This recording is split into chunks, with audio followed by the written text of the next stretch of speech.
Hello, my friends, hello, and welcome once again to stately Vaughan Manor, where Roger and I are here for this unscheduled video to talk about Roger's Cheap Old Book Club. Every month, Roger has a new book to read in Roger's Book Club, and it's always, well, it's cheap, free even. You can get every book in Roger's Cheap Old Book Club for free at Project Gutenberg. All in the public domain, everything Roger chooses every month. Roger's already chosen all the books for this year. And this past month, we've been reading the new Arabian Nights by Robert Louis Stevenson. Robert Louis Stevenson of Dr. Jekyll and Mr. Hyde fame. He also wrote Kidnapped. He also wrote one of my favorite books of all time, Treasure Island, which I should talk about again. I talked about it at once for the Sunday Penguin. It seems like a long time ago. But he wrote a lot of stuff. And this book, which my copy was sent to me very kindly by a viewer, and this one was published, my copy was published in 1909. 1909 is when my copy was published. There is Robert Louis Stevenson himself.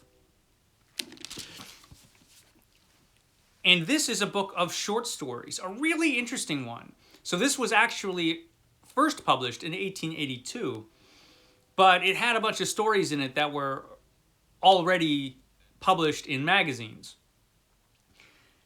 And they're pretty interesting stories. So this collection of short stories, this is a book, well, you won't find anywhere anymore practically, but all of these stories, of course, you can find in different editions of Robert Louis Stevenson's complete short stories. There are a few editions of that. And I think the Everyman, correct me if I'm wrong, but I think the Everyman's Library, in their edition of the complete stories of Robert Louis Stevenson, has all of them together as the new Arabian Nights, I think, in that edition. But I read it in this edition, and it was great fun. This is a very entertaining collection of stories. Odd, though, this collection, in that there really isn't any uniformity in style or theme in this collection. It's kind of all over the place. The first two stories are actually sets of short stories. They're like first one is a 3-part story, I think, 3 or 4, The Suicide Club, and the sequel to that, which is The Raja's Diamond. Yeah, so the first one is 3 parts. The second one, The Raja's Diamond, is 4 parts. And the first 2 stories star Prince Florizel of Bohemia. Prince Florizel, who wandered out of Shakespeare into this book. And Prince Florizel of Bohemia is, a very fancy, adventurous prince. He never does any actual work for his country, and in fact, as far as I know, he's never in Bohemia, but he hangs out a lot in London. And he's got a friend, a best friend, who he goes out and has adventures with. Wandering around London, having adventures like you do when you're the Prince of Bohemia. And he's a very dashing, young, commanding type of guy, good at all kinds of things, as adventure heroes tend to be. Brilliant at fighting and outthinking his opponents and all that kind of thing. He's awesome, Prince Florizel. And he wanders into an adventure, a couple of adventures, but the first adventure, the Suicide Club, he wanders into kind of a dark, dastardly adventure where he meets up and infiltrates a club that is devoted to suicide. If you're depressed and you have suicidal tendencies, you can join this club and you will play a game. And whoever loses the game, they're 2 losers basically. One is going to be murdered, and the other one is the murderer. So one of the people from this club is the murderer, and the other will be murdered. And it's just kind of random chance. It's a game of chance, which will decide out of the club members who's going to be the murderer or the murderee. And Prince Florizel has to not only bring this club down, but he has to go after the guy who conceived this whole thing. And he does in a series of adventures. And the second story, The Raja's Diamond, is a story about a diamond and all the trouble it causes. Another multi-part story. Very entertaining. A lot of the people that read this along with me, a lot of the people who read this chat about it on Discord. I have a Discord. And a lot of people seem to enjoy the first two stories the best. My favorite, actually, is the third story. And the third story in this volume, let me not get the title wrong, as I might. The Pavilion on the Links. The Pavilion on the Links. Which was a story that Arthur Conan Doyle really, really liked. It was one of his favorite stories. Really good story, and for me, it's the high point of the volume. Not everybody thought that who read it, though. And it's basically about this guy who used to be friends with this other guy, and they're both kind of misanthropic guys. Kind of not outcasts exactly, but almost. But they kind of hang out together because, nobody else will hang out with them, basically. So,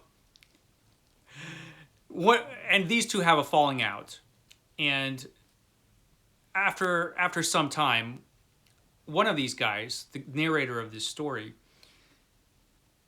he kind of wanders around. He's kind of a vagabond nomad who wanders around and camps out in different places, from place to place. And he decides to kind of go to the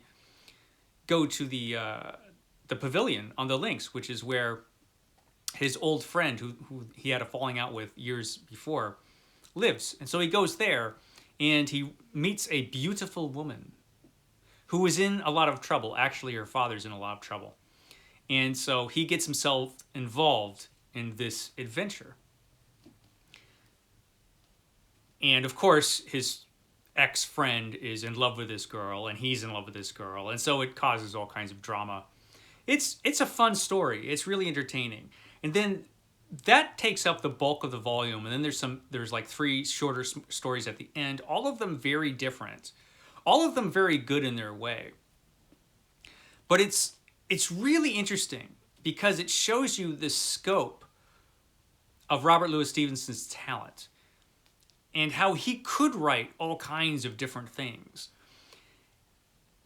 Which shouldn't be surprising when you consider that he was the guy who wrote Treasure Island, and he was also the guy who wrote Dr. Jekyll and Mr. Hyde. 2 very, very different stories. And he wrote all kinds of other stuff, and just an enormous talent. Underappreciated, I think. I think nowadays we probably remember him only for Treasure Island and Dr. Jekyll and Mr. Hyde. I don't even hear Kidnapped talked about that often anymore, which is kind of a surprise. But those 3 are the books that everybody remembers, if they remember Robert Louis Stevenson.